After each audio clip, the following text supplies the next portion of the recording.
तो आज की कहानी हम जो सुनाने जा वो हमारी पिछली वाली कहानी का पार्ट 2 है। अगर आपने अभी तक वो पार्ट नहीं देखा तो जाकर ज़रूर देखिएगा, क्योंकि बिना उसके वीडियो आपको समझ नहीं आने वाली है। उसका लिंक आपको नीचे मिल जाएगा। तो कहानी की शुरुआत करते हैं। लेक विक्टोरिया, जिसको हमने पिछले पार्ट में एकदम खुशहाल देखा था, हज़ारों की तादाद में लोग भरे हुए थे, लेकिन उस दिन जो हादसा हुआ उसके बाद आज इसकी क्या हाल हो गई है। चारों ओर बंजर ज़मीन और वीराना पसरा हुआ है। तो अगर आपको जानना है इसके पीछे एक्चुअल में क्या हुआ तो हमारी वीडियो ज़रूर देखिएगा। इस फुटेज के साथ हमें बीजीएम में एक लेडी की आवाज़ सुनाई देती है, जो हमें बता रही है कि कैसे उस दिन एक साथ हज़ारों की तादाद में एक ही झटके में सब कुछ खत्म हो गया। और उस दिन का डर आज भी लोगों में मौजूद है, इसीलिए अब कोई भी बीचेस पर नहीं आता। और तब से लेक विक्टोरिया का फेमस बीच ऐसे ही वीरान पड़ा हुआ है, जिसकी सरकार और टाउन अथॉरिटीज़ को काफ़ी नुकसान झेलना पड़ रहा है। और इसके बाद हमें 2 बूढ़े लोग दिखाए जाते हैं जो लेक किनारे फार्म चलाया करते हैं, लेकिन आज उनकी एक गाय गायब हो गई है, इसीलिए वो उसे ढूंढने के लिए बाहर जाते हैं। वो चारों ओर उसे ढूंढना शुरू करते हैं, जो जाकर उन्हें लेक में मरी हुई मिलती है। पर उसके पेट में कुछ था जो उन्हें बहुत ही अजीब लगता है, इसीलिए वो उसके करीब जाकर उसे छू कर पता लगाने की कोशिश करते हैं।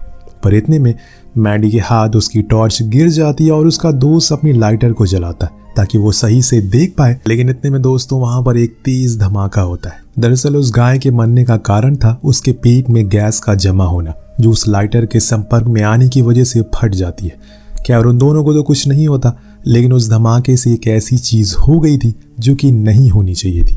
दरअसल उस गाय के पेट के अंदर उन्हीं पिरानास मछलियों ने अपने अंडे दिए थे, जो कि फटने के कारण बाहर आ गए। और जैसे ही उनके सामने ये दोनों मिलते हैं, वो इनके ऊपर झपट्टा मारते हैं और कुछ ही सेकंड में वो पानी के अंदर समा जाते हैं। यानी कि उनकी कहानी खत्म हो चुकी है। और ये था इस कहानी का इंट्रो, जो देखकर आप समझ गए कि असल में क्या होने वाला है आगे आने वाली कहानी में। अब यहाँ से सीन शिफ्ट हो और हम पहुँचते हैं बिग वेट नाम के वाटर पार्क में, जिसकी 2 दिन बाद ओपनिंग होने वाली है। और इसको लेकर उसका मालिक जॉनसन बहुत ही ज़्यादा उत्सुक है, खुश है, क्योंकि उसे पूरी उम्मीद है कि आने वाले समय में उसे काफ़ी अच्छा मुनाफा होगा। पर तभी उसकी बेटी मैडी आकर उससे कहती है, आपने इस वाटर पार्क को किसी एडल्ट वाटर पार्क की थीम डाल दी है, जो कि सही नहीं है। ऐसा करके हम खुद का लॉस कर रहे हैं, क्योंकि इससे कोई फैमिली यहाँ पर नहीं आएगी। पर जॉनसन को पूरा यकीन था कि वो सही कर रहा है, इसीलिए वो उसकी बात को नज़रअंदाज कर देता है। अब रात में मैडी से मिलने उसके बचपन का दोस्त बैरी आता है, जो उसे पसंद भी करता है, लेकिन अभी तक कुछ कह नहीं सका। और इतने में वहाँ काइल नाम का पुलिस ऑफिसर आता है, जो कि मैडी का भी दोस्त था। और फिर वो उसके साथ चली जाती है, जो देखकर बैरी को अच्छा नहीं लगता। उस बेचारे का दिल टूट जाता है, क्योंकि वो उसके साथ यहाँ पर समय बिताने आया था, लेकिन अब वो जा चुकी है। इस बीच हम एक कपल को देखते हैं जो अपना क्वालिटी टाइम साथ में बिता रहे हैं। अब लेक साइड जाते ही वो खुद की वैन में इंटीमेट होने लगते हैं। तब जूलिया सैम के हाथ में हथकड़ी बांध देती है, उस हथकड़ी को वैन से।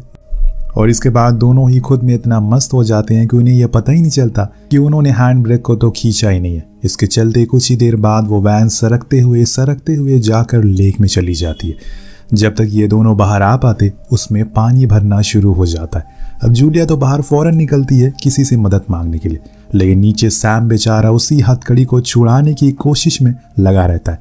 यहाँ मजा कब उसके लिए सजा बन गया उसे पता ही नहीं चला। उस हथकड़ी की न जाने कहाँ खो गई है, जो जूलिया को भी पता नहीं है। वो ऊपर लगातार चिल्लाए जा रही है, पर उससे ज्यादा तेजी से वो वैन पानी में जा रही है। जिस बीच हम वहाँ कुछ और मेहमानों को भी करीब आते हुए देखते हैं, जो कौन थी? जी हाँ, वो थी पिराना, जिसे वो सभी पिराना अंदर आना शुरू हो जाती। और फिर उस शांति भरी जगह में बस सैम की चीखें सुनाई देती है, वो चीखें जो उसकी पत्नी अब दोबारा कभी सुन नहीं पाएगी। जूलिया बहुत ज्यादा डर गई थी, वो रोना शुरू करती है, पर कुछ ही सेकंड में पूरी वैन में पानी में डूब जाती है। और कुछ इस तरीके से उन पिरानास का डिनर का इंतजाम हो गया था। अब अगले दिन वाटर पार्क की ओपनिंग की तैयारी में सभी लोग लगे हुए, क्योंकि अब इसे खुलने में 1 दिन सिर्फ बचा है। पर किसी को जूलिया और सैम कहीं दिखाई नहीं दे रहे, देखेंगे कैसे? इसीलिए मैडी सभी से उनके बारे में पूछती है, पर किसी को कुछ पता नहीं था। जब ज्यादा देर हो जाने के कारण वो लोग पुलिस में कंप्लेन कर देते हैं। और फिर जब वो अपनी तहकीकात शुरू करते हैं तो उन्हें उनकी वैन पानी में मिलती है, जिसको बाहर निकालने पर उनके तो होश उड़ जाते हैं, क्योंकि वो पूरी तरह से खाली थी, उसके अंदर कुछ था ही नहीं।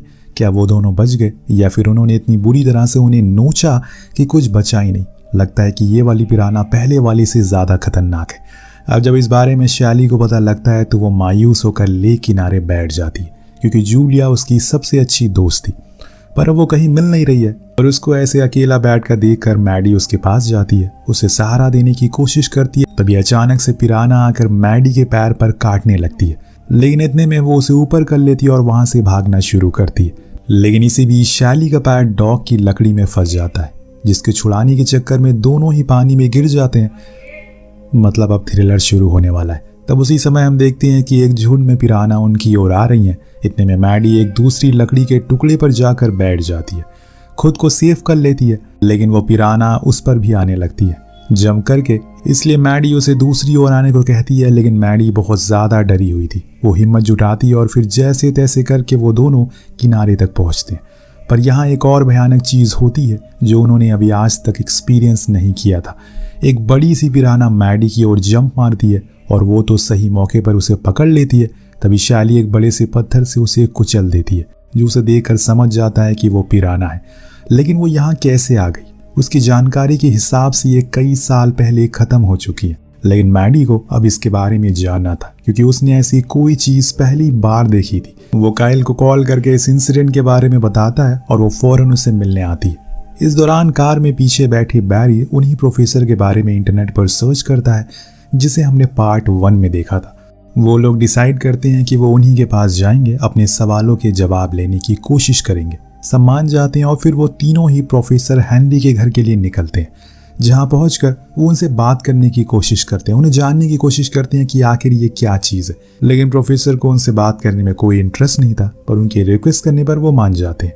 जहां हम उसी पिराना को देखते जिसको पार्ट 1 में जैनी लेकर यहाँ आई थी। इसके बाद मैडी उन्हें अपने साथ हुए एक्सीडेंट के बारे में सारी बातें शेयर करती है। इसको सुनकर वो उन्हें एक डेमो देते हैं, जिसे बॉक्स में वो पिराना बंद थी उसमें प्रोफेसर बीच में एक प्लेट डालते हैं और उसके दूसरे साइड एक फ्रॉग को रखते हैं एक चारे के तौर पर, जिसके कुछ ही देर बाद हम देख पाते हैं कि कैसे वो पिराना उस स्टील की प्लेट को काटना शुरू करती है और कुछ देर में अपने इस मकसद में सफल भी हो जाती है। प्रोफेसर हेनरी का कहना था कि ये पिराना असल में लेक विक्टोरिया की पाइपलाइन से आई होगी, क्योंकि ऐसे वो कहीं और आ नहीं सकती। उन्होंने उस पाइपलाइन को काटा है और फिर उसे इस लेक में आ गई। ये पिराना समुद्र के नीचे की गर्मी और काई की मदद से हजारों साल तक जिंदा रह पाती है, क्योंकि उन्हें वहाँ पर सल्फर डाइऑक्साइड मिलता है, जिसको हम पानी को साफ करने में इस्तेमाल करते हैं, और उसी सल्फर डाइऑक्साइड की मदद से वो जिंदा है। उनकी बातों को सुनकर मैडी बताती है कि कल उसके डैड का वाटर पार्क की ओपनिंग है और उन्हें जल्दी से जाकर उन सारे पाइप्स को चेक करना होगा, क्योंकि स्विमिंग पूल का पानी उसी के जरिए पाइप से आता है। वो सभी तुरंत ही प्रोफेसर का शुक्रिया कहकर वहां से निकल जाते हैं। तो वो अकेले ही नीचे जाती है और वहां लगी एक मजबूत जाली को देखकर, लेकिन तभी उस पर वो पिराना हमला कर देती है, जिससे वो चिल्लाना शुरू करती है। तो काइल फौरन पानी में जाता है और उसे बाहर लेकर आता है, उसकी जान बचाता है, वरना वो कुछ और देर अगर अंदर रहती तो उसका भी कीमा बन जाना था। लेकिन इतना सब करने के बाद हमें पता चलता है कि जोनाथन ने असल में एक और रास्ता बनाया हुआ है उस वाटर पार्क में वाटर सप्लाई करने के लिए। उसने काइल को रिश्वत दी, उसी की मदद से उसने ये काम पूरा किया, पर इस बारे में वो मैडी को कुछ नहीं बताता। दिन ये लोग पुलिस स्टेशन जाते हैं जूलिया के बारे में पूछने के लिए, क्योंकि अभी तक दोनों के बारे में कोई जानकारी मिली नहीं है कि वो जिंदा हैं या फिर मर गए हैं। अगले दिन वाटर पार्क की ओपनिंग थी, जिसमें एक चीफ गेस्ट के तौर पर एक मशहूर एक्टर को बुलाया जाता है, जिसे देखने के लिए वहां लाखों की भीड़ जमा होती है। इस दौरान हम डिप्यूटी को भी देखते हैं, जिन्होंने पहले पार्ट में लड़ाई करते समय अपने दोनों पैरों को गंवा दिया था। तब से उन्हें पानी से काफी डर लगने लगा है, लेकिन आज वो उसी डर को खत्म करने के लिए यहाँ आए हुए हैं। अभी भी वो पानी में कूदने से डर रहे हैं। उधर मैडी को वाटर पार्क के पीछे एक बड़ी सी मशीन लगी हुई दिखती है, जो कि एक अंडरग्राउंड लेक से इलीगल तरीके से पानी को निकाल रही थी। ये देखकर मैडी अपने डैड से कहती है कि आपको ऐसा नहीं करना चाहिए, क्योंकि ये करना सभी की जान के खतरे में डालने जैसा है। वो पिराना मछलियां इसके सहारे से यहाँ तक आ सकती है, लेकिन उसके डैड को अभी सिर्फ पैसों की पड़ी है, इसीलिए वो उसकी सभी बातों को इग्नोर कर देते हैं और पूरी रात उस पाइप से पानी को स्विमिंग पूल में भरना शुरू करते हैं। और इसमें हम देख पाते हैं कि हजारों की तादाद में पिराना इस पूल में आना शुरू हो गई है, जिसको अगले दिन एक लेडी देख लेती है, जो जाकर मैडी को इस बारे में बताती भी है। वो फौरन लेडी गार्ड से कहती है कि पूल को खाली कर दो, पर वो मानने को राजी कहाँ थी। उसे लग रहा है कि वो ऐसी ही झूठ कह रही है, इसीलिए वो काइल को बुलवा कर उसे बाहर फेंकवा देती है। अब काइल को ऑर्डर फॉलो करने थे, इसीलिए उसको ऐसा करना ही पड़ा, पर दोस्तों तभी हजारों लोगों की चीखें एक साथ सुनाई देती है और जब वो इस मंजर को अपनी आंखों से देखती है तो उसे समझ आता है कि आखिर में लेक विक्टोरिया में उस दिन क्या हुआ था। पूल का पानी अब लाल होना शुरू हो गया था। वहीं डिप्यूटी पानी में बच्चों की जान बचाने के लिए वो कूद पड़ता है। क्योंकि उनके दोनों लेग प्लैटिनम के थे इसीलिए उन्हें कोई भी असर नहीं होता। उनसे जितना भी हो पाता है वो अपनी पूरी कोशिश करते हैं। तो वहीं मैडी बैरी से कहती है कि तुम जाकर पंप रूम से वाटर को ड्रेन कर दो। अब इस डर के माहौल को देखकर उससे भी डर लगने लगता है कि कहीं वो भी ना मारा जाए। इसीलिए वो आखिरकार उसे अपनी दिल की बात कह ही देता है। अगर वो मर गया तो कम से कम उसे पता तो चलेगा। वो कहता है कि वो उसे क्लास 7 से पसंद करता है। तो वो कहती है कि ओ मुझे लगा कि तुम गे हो। जो सुनकर वो बेचारा बैरी का दिल टूट जाता है। वहीं वो लोग जो पूल में थे वो सभी बहुत ही बेरहमी से मारे जा रहे थे, जिसको ऊपर जॉनथन खड़े होकर देख रहा था। तभी वहां पर मैडी आती है और उसे एक पंच मारकर कहती है कि ये सब आपकी वजह से हो रहा है। अगर मेरी बात आपने सुन ली होती तो इन मासूम लोगों की जानें नहीं जाती। अब हम क्या करें ये बताइए। कितने सारे लोग मारे जा रहे हैं। लेकिन उसके पास कोई जवाब नहीं था। वो नीचे जाकर अपने जितने भी पैसे थे उन्हें लेकर फरार होने लगता। इतने में उसके सामने अचानक से एक वायर आती है जिससे कि उसका सर कटकर साइड वाले पूल में जा गिरता है और उसकी बहुत ही बेरहमी से मौत हो जाती है। अब वहाँ पंप रूम में बैरी ड्रेन पाइप को ऑन करता है जिससे कि सारी पिराना बड़ी ही तेजी से ड्रेनेज पाइप में जा रही थी। तो मैडी भी ऊपर आने की कोशिश करती है जिसके लिए वो काइल की मदद मांगती है। पर वो उन नज़ारों को देखकर इतना ज़्यादा डर जाता है कि वहाँ उसे ऐसे ही मरने के लिए छोड़कर भाग जाता है, जिससे कि मैडी अब तेज़ी से उस पाइप के पास जा रही थी और उसके साइड में ही हम एक पिराना को देख पाते हैं जो उसे खाने के लिए बिल्कुल रेडी बैठी है। तभी बैरी उसको देख लेता और एक रॉड ऊपर से ही मारता है जिससे वो मारी जाती है और फिर वो उसे ऊपर ले आता है। वहाँ पंप रूम में डेव उस पाइप में आग लगा देता है जिससे वो पूरी पाइप ही ब्लास्ट हो जाती है और आसमानों से पिराना की लाशों की बारिश होने लगती। वहीं बैरी भी मैडी को हीरो की तरह लेकर पूल से बाहर आता है। इस बीच हम एक बच्चे को देखते हैं जो कि एक पिराना की फोटो ले रहा है जो कि अभी जिंदा है, लेकिन पानी से बाहर थी तो उसे कोई नुकसान नहीं था फिलहाल। इस बीच मैडी के पास प्रोफेसर हेनरी का कॉल आता है जो उसे एक अहम जानकारी देते। ये बंदा हमेशा आखिरी में कॉल करता है। अब इन पिराना ने पानी से बाहर यानी कि ज़मीन पर भी जिंदा रहना सीख लिया है, उन पे क्षमता आ गई है। ये बात वो उसे बताते हैं क्योंकि जो पिराना उनके पास है वो उस मोटे ग्लास को तोड़कर भाग निकली है। तभी अचानक से जो बच्चा उस पिराना की फोटो ले रहा था वो उस पर हमला कर देती है और एक ही झटके में उसके सर को अलग कर देती है। इसी के साथ ही इस कहानी का यहीं पर अंत हो जाता है। पर दोस्तों अभी भी इस स्टोरी का एंड नहीं हुआ है क्योंकि इसके आगे की कहानी आपको पार्ट 3 में देखने को मिलेगी, जो हमें पता लगेगा कि क्या सच में पिराना का एंड हो गया है। अगर वो ज़मीन पर जिंदा रह सकती हैं यानी कि शहर में अब तबाही आने वाली है।